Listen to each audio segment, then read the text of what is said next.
Olúfẹ́ Ifeolúwa ṣé dáadáa ní ṣàlàáfíà ni mo bá yín ẹ̀ka àárọ̀ ẹ̀ka sàn ẹ̀ka lẹ́ni bíkíbi tẹ́ bá ti wò mí ẹ̀sìn òkè tí wá sí yorùbá yìí mo fẹ́ gbẹ̀yìn débẹ̀ lórí fíìmù tẹ́ máa lọ.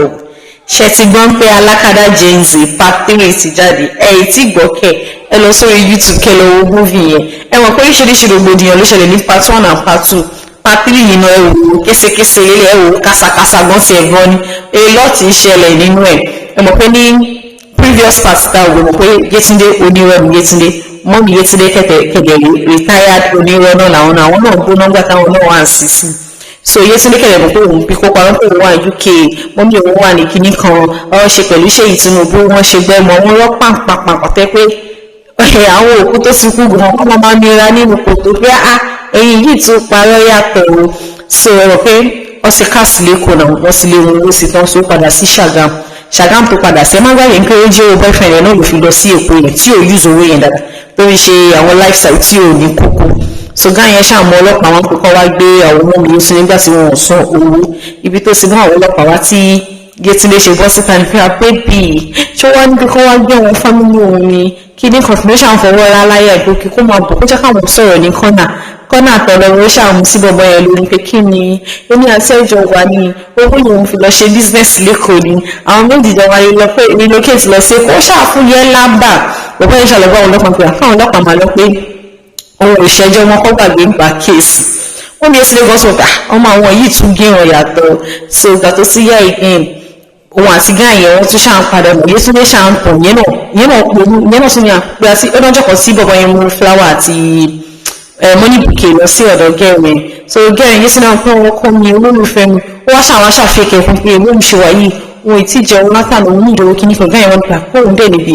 2.8 million naira kan pé òun máa fún nínú Yétúndé ní àkókò gbogbo ẹ̀fọ́ ògbà business òun ṣe lẹ́kọ̀ọ́ òun gbọ́dọ̀ padà lọ sí ibi ẹ̀kọ́ òun lọ́ máa ṣe business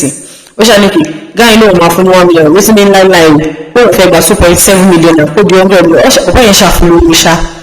ó padà sí Èkó rẹ̀ pé Yétúndé àti grandpa wọn jọ close so grandpa advice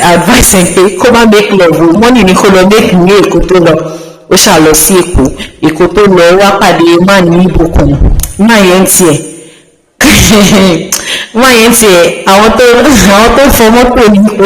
ó ṣe àwọn tó ní carlot ẹwà àwọn tó máa bá wọn fọ mọ́tò yẹn tó bá pàǹkì kalẹ̀ wọn òun ní gáà yẹn so ọ̀gá ìwà sílé tó ṣe gbé àwọn aṣọ ọ̀gá ẹ̀gbọ́n àwọn fake life gbá yẹn náà gba aṣọ ọ̀gá wọn ṣáà ń dáàbò oríṣiríṣi mọ́tò ó máa ní ọ́fíìsì ọ̀gá tó ìpàdé Yétúndé Yétúndé rò bí apò tí big fish kan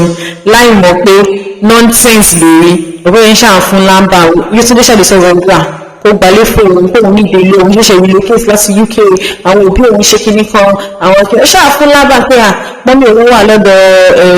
gọ́fẹ́ Sanwó-Olú àwọn ṣe gbá àwọn ó ṣáà fún lóríṣiríṣi bàbá yẹn náà ṣáà gbé ọ̀dọ̀ play àwọn méjì jọ wà ní géèmù yìí bàbá yẹn ṣáà lè kò sí pé òun máa gba ilé fún bàbá yẹn ṣáà gba service apartment fún Yétúndé rẹ̀ bí afẹ́ ilé ló gbà fún òun Yétúndé gan wọ́n pẹ́ bàbá yẹn ti ra lé fún òun sí nílé lẹ́kọ̀ọ́ kíní kan ó wá lọ́jọ́ kan tí Yétúndé lọ sí U3 náà ó pàdé one lady kan náà wọn àti lady yẹn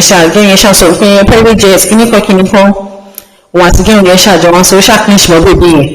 wọn àti bèbí yẹn ṣàjọ ṣọ̀rọ̀ ìgbà tó wá gbalé náà má ní níbo yẹn tí mo tún pé àwọn ní tó ń fọ mọ́tò ni ó ṣàwá ríṣà sí Yétúndé pé òun fẹ́ mọ́ mọ́mí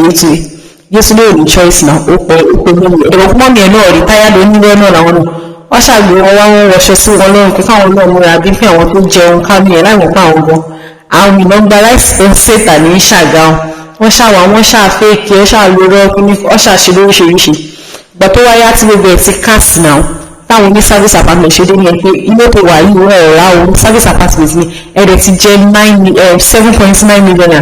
báwo lọ yẹ fẹ́ sanwó Yétúndé ṣàtúrà àti ríṣi sugar daddy wọ́n gba sugar daddy lọ ó ṣàwọ́ lọ sí kálọ̀ tiẹ̀ ibẹ̀ ló ti rí pé bọ̀bọ̀ òun ṣe CEO àwọn tó ń fọ mọ́tò lásán car wash ni bọ̀bọ̀ yẹn ń ṣe orí Yétúndé kọ́kọ́ gbóná wá ẹmọ̀ pé dẹ̀ sí pé o service apartment Yétúndé rẹ̀ mú ilé ọ̀rẹ́ mi tí yẹn náà pé sugar daddy ló ń sponsor lifestyle ó ní yẹn náà sára